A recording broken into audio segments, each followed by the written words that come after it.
বিভিন্ন জায়গায় ডিআই অফিসের সামনে বিক্ষোভ। কসবার ছবি আপনাদের সামনে রেখেছি। ডিআই অফিসের সামনে ধুন্ধুমার পরিস্থিতি। রুমা পাল আমাদের সঙ্গে রয়েছেন এই মুহূর্তে সরাসরি। রুমা,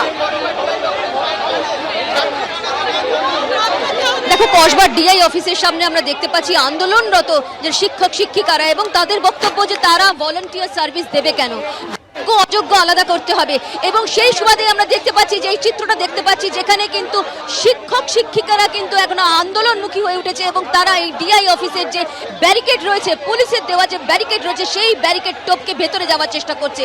এবং তাদের বক্তব্য যে তারা এতদিন পর্যন্ত রাস্তায় ছিলেন, কোর্টের দিকে তাকিয়েছিলেন কি রায় হয়, এবং তারপর তারা কিন্তু এই মুহূর্তে তাদের নিরাপত্তাহীনতায় ভুগছেন। কিভাবে তারা স্কুলে যাবেন? মুখ্যমন্ত্রীর প্রতিশ্রুতির পরেও, মৌখিক প্রতিশ্রুতির পরেও কিন্তু তারা কোনো আশ্বাস ফিরে পায়নি, এবং সেই কারণে কিন্তু তারা আজকে আন্দোলনমুখী। তাদের এই রূপ শিক্ষক শিক্ষিকারা নিজেরাই বলছেন আমাদের স্কুলে থাকা দরকার, যেখানে আমরা স্কুলে ছেলেমেয়েদের পড়াবো সেখানে কিন্তু আমাদের রাস্তায় নামতে হচ্ছে, এবং রাস্তায় নেমে এইভাবে আন্দোলনে সামিল হতে হচ্ছে। এই মুহূর্তে দেখতে পাচ্ছি ডিআই অফিসের সামনে, একদম কসবা ডিআই অফিসের সামনে একদম ধুন্ধুমার পরিস্থিতি, যেখানে পুলিশ রয়েছে এবং শিক্ষক শিক্ষিকারা কিন্তু একদম ব্যারিকেড টপকে ভেতরে যাওয়ার চেষ্টা করছে।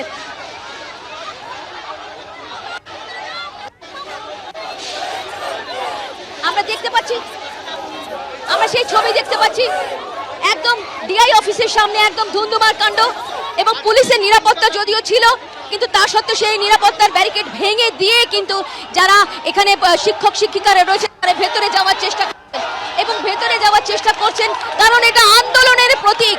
তারা বলছেন এটা এইভাবে তারা রাস্তায় আন্দোলন করবেন। কিভাবে যোগ্য এবং অযোগ্য আলাদা করা যায় না সেটাই কিন্তু তারা প্রশাসনের কাছে প্রশ্ন তুলছেন। এতটা যোগ্যতা, এবং তারা পড়াশোনা করে এবং রীতিমতো পরীক্ষা দিয়ে তারা পাশ করে তারা এতদিন স্কুলে চাকরি করেছেন, তারপর কি করে তারা ভলান্টিয়ার পরীক্ষা ভলান্টিয়ার্স দেবে, সেই বক্তব্যই হচ্ছে। এবং অবশ্যই ছবিটা তুলে ধরছি আমরা একদম ডিআই অফিসের সামনে যেটা দেখতে পাচ্ছি, আমরা দেখতে পাচ্ছি যে একজন শিক্ষিকা তিনিও কিন্তু একদম ব্যারিকেড টপকে, আমি একবার বলবো ক্যামেরা পার্সন অঞ্জন দাকে বলবো যে শিক্ষিকাকে দেখতে পাচ্ছি তারাও কিন্তু ব্যারিকেড টপকে যাওয়ার চেষ্টা করছে, একদম ডিআই অফিসের ব্যারিকেড টপকে ভেতরে ঢোকার চেষ্টা করছে, কারণ তারা এখানে প্রতিবাদ জানাচ্ছে যে যোগ্য অযোগ্যকে আলাদা করা হোক, এবং যারা যোগ্য। সেই ছবি আমরাও দেখতে পাচ্ছি কসবা ডিআই অফিসের সামনে ধুন্ধুমার। এই ছবি জেলা থেকেও ধরা পড়েছে, কলকাতাতেও ছবি একই ছবি, জেলাতেও একই ছবি। এই খবর নিয়ে ফিরছে একটা ছোট্ট বিরতির পর, সঙ্গে থাকবে।